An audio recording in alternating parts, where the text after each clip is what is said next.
Hi, everyone. I'm Jessica Black at It's Jessie New on Twitter if you want to follow me there. And welcome to the 7th episode of WeShow Euro 2020. Thank you, everybody, for joining us. And please don't forget to like this video and subscribe to the WeShow Football YouTube channel so you don't miss out on another episode.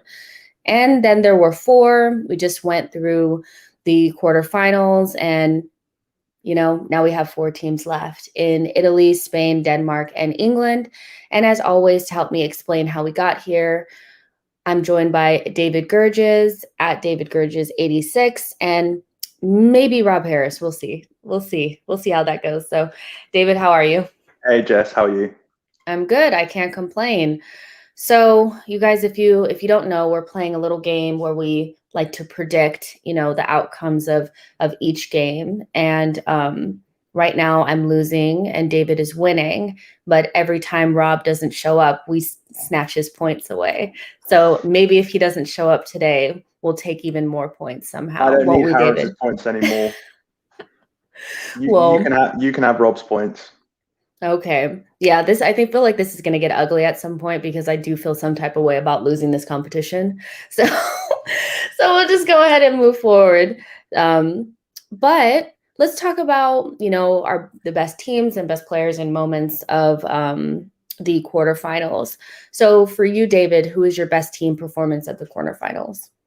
I mean, it's hard to look past England, really. Anytime a team wins a game 4-0, you've really got to take notice of that and just how comfortable England were and the manner of their victory. I thought it was a brilliant performance, and yeah, my standout showing from the round of 16, from the quarterfinals. Sorry, still have yet to give up a goal, right? And they still haven't conceded. Yeah, exactly. It's so interesting because I think there's been a lot of questions about England going forward, not necessarily giving up goals, but offensively. But I think they may have shut the haters up on that last game because 4-0 is quite a dominant performance. And although I don't think the Ukraine was quite ready, you could tell that the tactics from Southgate had kind of taken them completely out of the game. And I think that can't go unnoticed.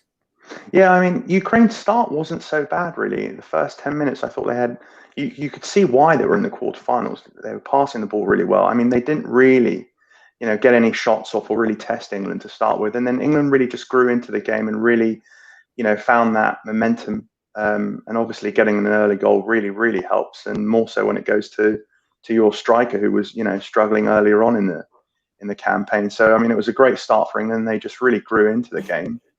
And then it just became a rout really in the second half. Look at that reaction. That's amazing. I mean, you're a Liverpool fan, so that probably makes you happy. I mean, it was his first goal for England as well, so well worth the wait. And just again, every decision Southgate made was absolutely spot on. There were a few calls before the game for, maybe change the players. You've got a few players on yellow cards. We were questioning what the lineup would be, and again, he got everything right, and even the players that came on made an impact. None more so than Henderson getting his goal, and I think England can just build on this now going into the semi-finals. Yeah, the slow build has been, I think, good, for England, and every game looking a little bit stronger, a little bit more confident, and it's clear to me that the players really trust Southgate and do what he wants them to do, and in return he trusts them back. So I think that's a good relationship between the players and the manager, and we're seeing it manifest itself on the pitch. Yeah, and it really says a lot about Southgate. I mean, immediately after the game he talked about the players that he'd left out and what they were bringing to the camp. So it really shows that he's really got a great relationship with every single player, even the ones that aren't playing, more so than ever. And I think that really only bodes well for the spirit in the group, because you've got to remember this is a bigger group. This is 26 players, not 23. So 3 players aren't even making the matchday squad, and that's got to be very hard for the manager. And despite that, I mean, everybody's playing for the cause, and you can't see why they can't beat Denmark and reach their first final. Yeah, 100%. So, full disclosure, I wanted to pick England as well, but because David was first to the stream, he got dibs on the team that he wanted to choose. So I'm going to actually, I'm going to because I'm go top with, of the leaderboard. okay, it's because he's top of the leaderboard. And actually, Rob is here, so we'll actually bring him in as well. Hey, Rob, how are you? Yeah, okay, and you? I'm good. Another background, another situation here. Where are we now? It's a Ferrari, Jess. I'm at St George's Park, England training ground. Amazing. We were just talking about England and kind of their performance in the tournament, and in particular in the quarterfinals, you know, winning against Ukraine 4-0. So did you have any thoughts on that, you know, in terms of best team performance from them? I mean, it's interesting speaking to Harry Maguire here today. He's obviously been such a key component of the team, helping to keep those five clean sheets. He was also, you know, reflecting on how at Euro 2016 he was watching England as a fan in Nice when they had that humiliation to Iceland, and obviously there's been such a recovery since then. Him being part of the semi-final one in 2018, and now here at the heart of the defence, having recovered from those early the injuries that set him back at the start of the tournament that he was carrying into the Euros. And really, I suppose it's hard to think of England often as such a contender. But when you've kept 5 clean sheets, not conceded, you've won all but one of your games. That you know, they have to suddenly be considered no longer some outsiders, but actually some, you know, a team that will be disappointed if they don't reach the final. But they've been talking a lot, obviously, about the not getting beaten, get them up for granted. You know, the wave of emotion of just carried the team through, which has just been a sign of their strength. Can't disagree with that at all. So I was just going to say who my team of the round is, or, you know, who I thought had the best team performance. Again, I was going to choose England, but I will choose Italy. And the reason for that is just because I think playing against Belgium, you know, who is like the number 1 team in the world, you know, and obviously on paper, they're a very good team, you know. So I thought even though the game was quite close in terms of the score line, you could see that Italy were still quite comfortable and they could turn it up another notch, and they looked dangerous pretty much the entire game. So I think mostly just purely because Belgium is such a good team and Italy, you know, won the game, got through, and in periods of the game, they just kind of looked like a team that really believes in what they're doing. I would say that that's a really good showing against a good Belgium team. Do you agree? Disagree? I know we want to talk about England, but we got to talk about somebody else. I was going to say, yeah. Gotta talk about somebody else. You know, in terms of where, you know, Belgium as well, I think they're one of the great underachievers. I mean, the question is, will this generation actually win anything? They're number 1 ranked in the world, and yet they keep on falling short. They haven't even reached a final. And, you know, it's reminiscent actually of England maybe of 15 years or so ago when they were called a golden generation. And you've got to question actually where these players are at going forward. Obviously, the next tournament isn't for another. They've only got a year and a half or so, obviously, to the World Cup, unlike the usual 2-year delay. The defense is aging a bit. And yes, they do point to obviously injuries affecting De Bruyne and Eden Hazard, but that would probably point to the fact that actually they can't necessarily always be relied on, particularly Hazard, who's had his sort of troubles with injuries that have affected his Real Madrid career. So, you know, in terms of actually a team that we expected to go far and yet didn't, I would characterise them as one. But obviously, it was a tough quarter final for them. They certainly did not have any easy route through. 100%. Yeah, and I just think on Italy, really, I don't think anybody who was watching that game can actually say it was, you know, some sort of upset, or, you know, I don't honestly believe that even if Hazard had played, that Italy would have lost that game. They just look, you know, so imperious, so like defensively, they are just, you know, they don't concede many chances, and we're really seeing an Italian side that has that, you know, that perfect blend that we talked about earlier of attack and defense. And I mean, for me, they are probably the favourites now to win the whole thing.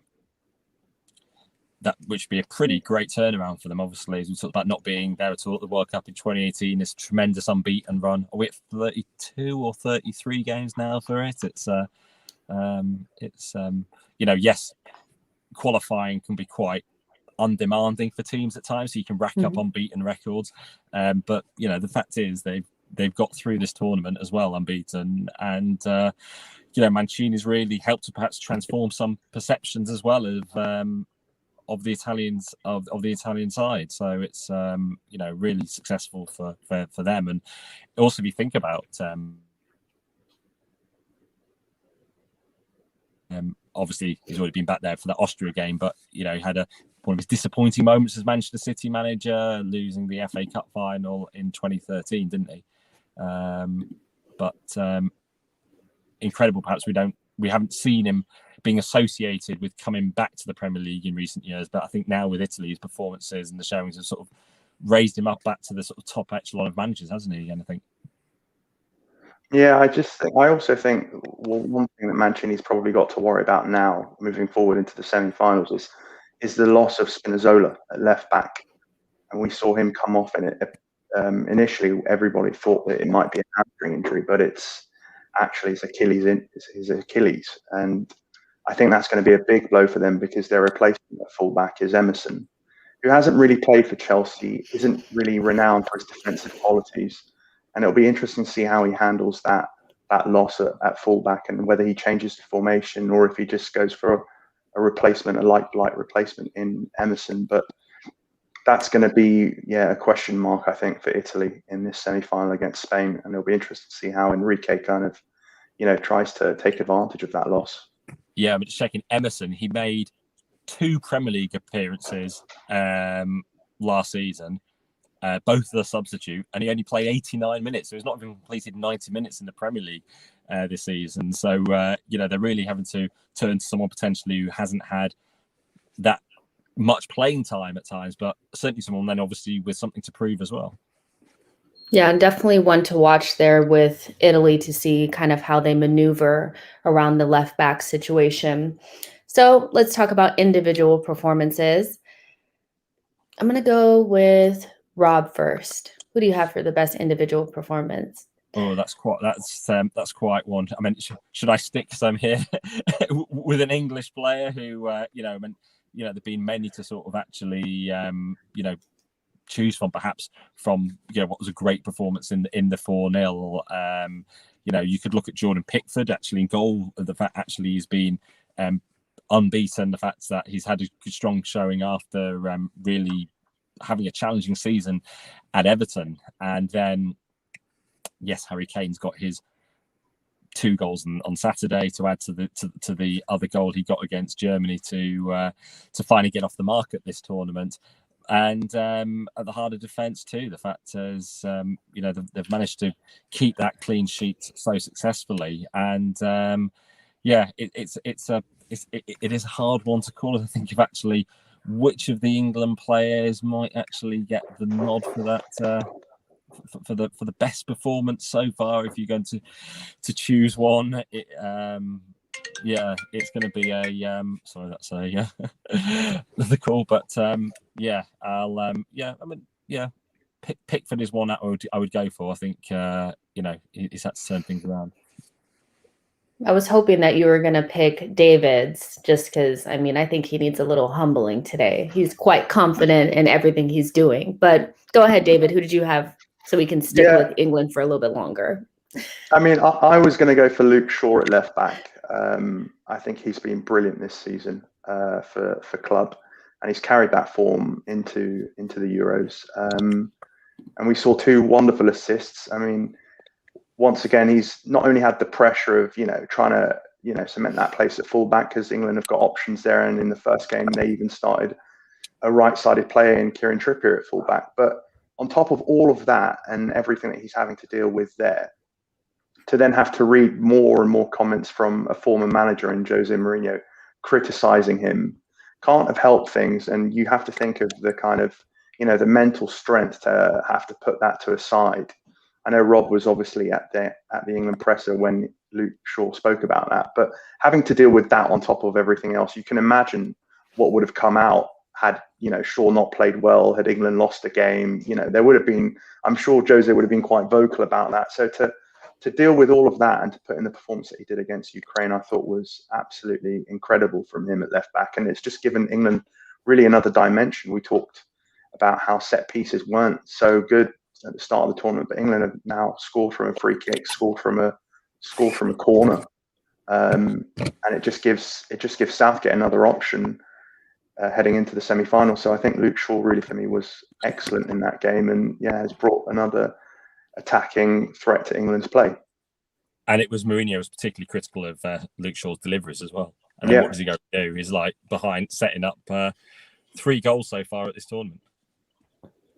Yeah, I thought he was quite good.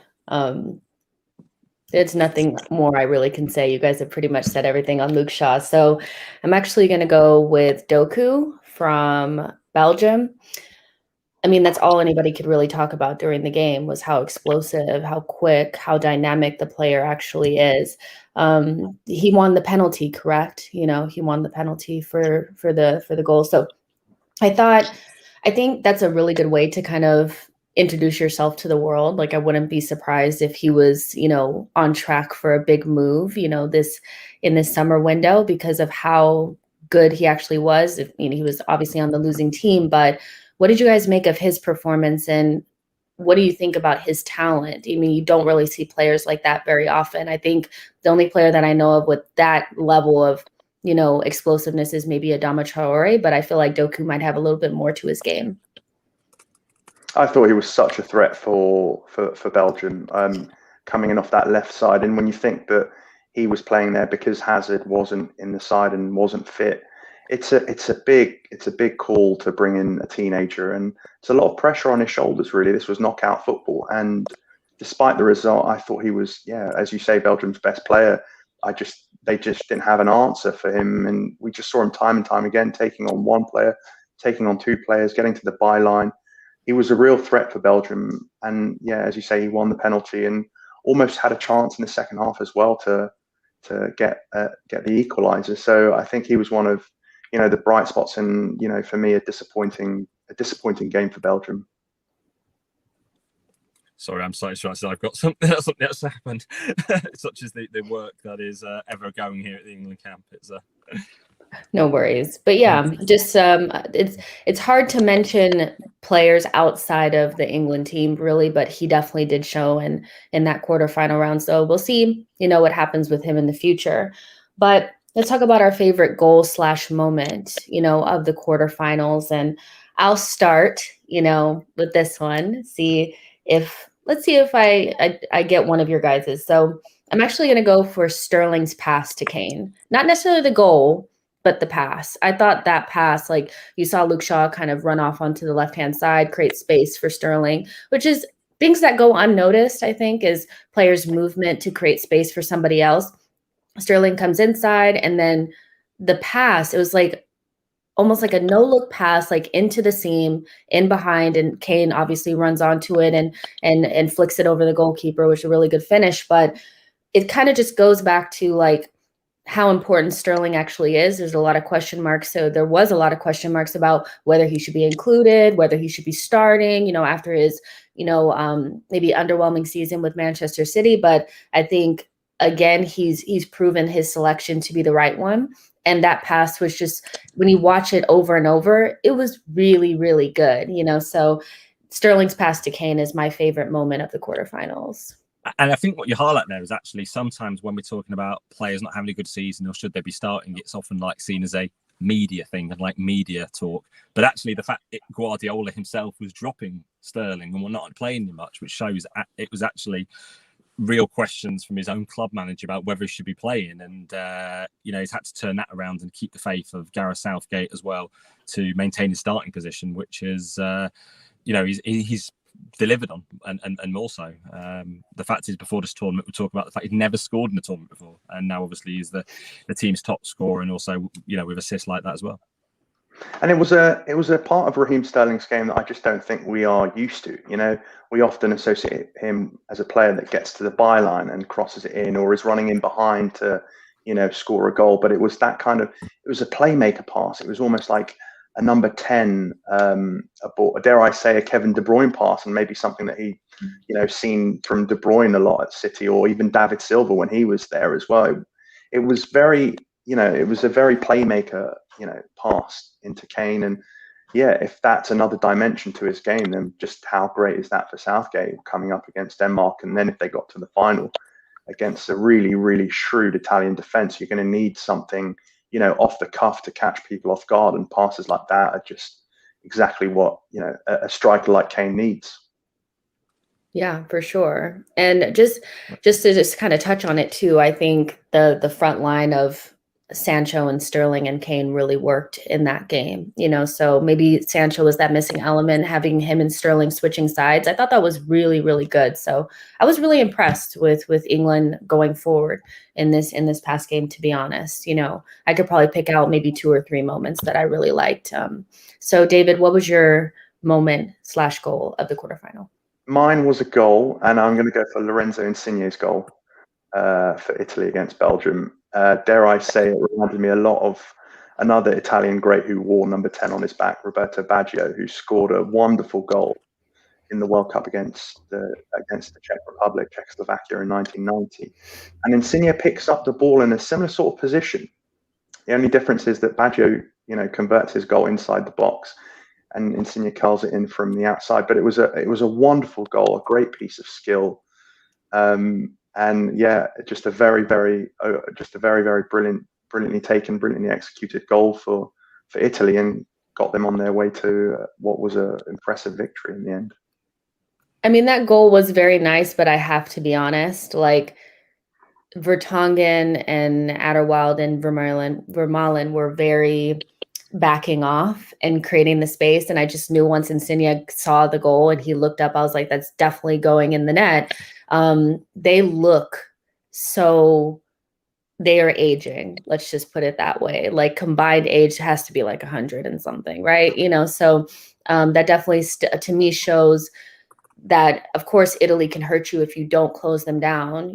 They're very good players, but it just shows maybe the restructuring and maybe zhuzhing that needs to go into Belgium's defense, because I just could not believe not a single one of them stepped up. Like they were literally piling on top of Courtois. It was very interesting, but the goal was very nice. It really was. Rob, did you have one?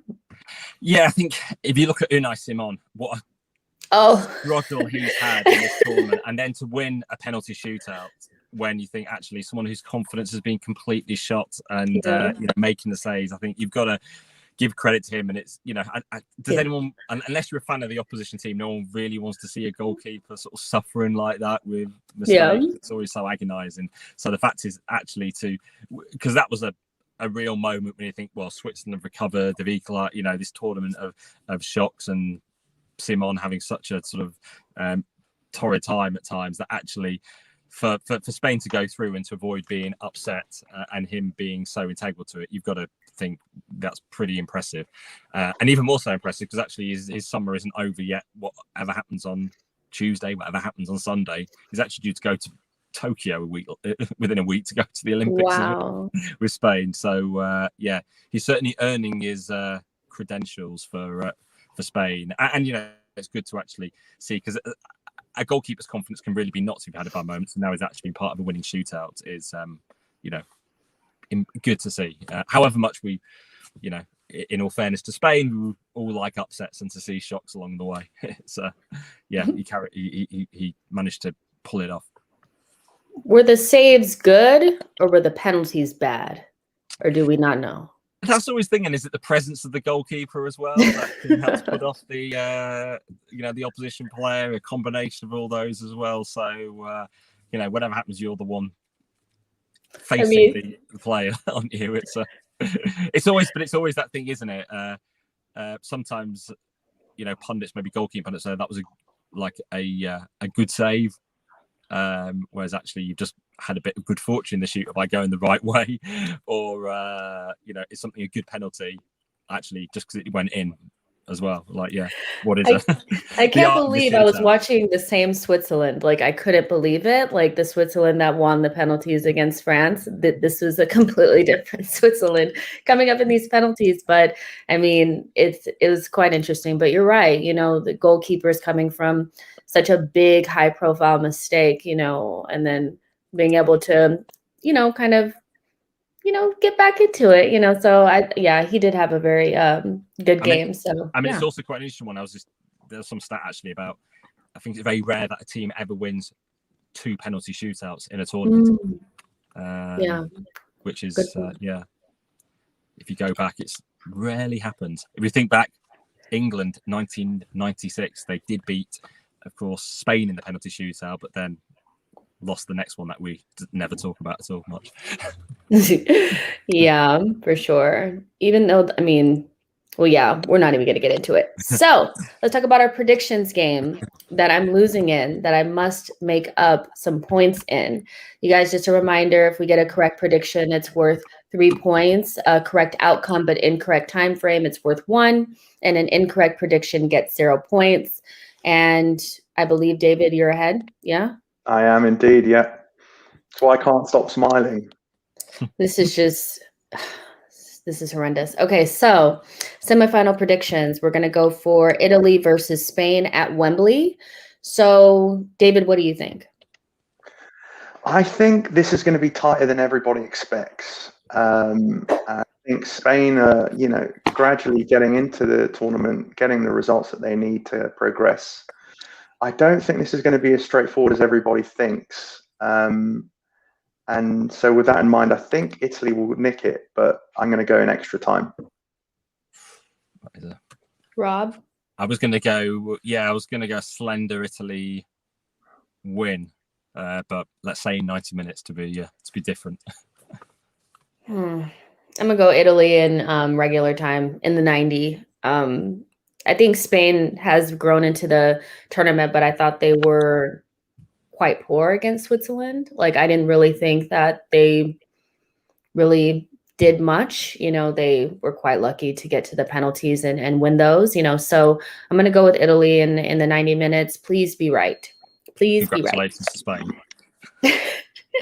So let's say England versus Denmark, and this is at Wembley, so I'm sure that will make a difference. So Rob, what do you think about this one? I think I have to stick with previous rounds and say, Denmark win.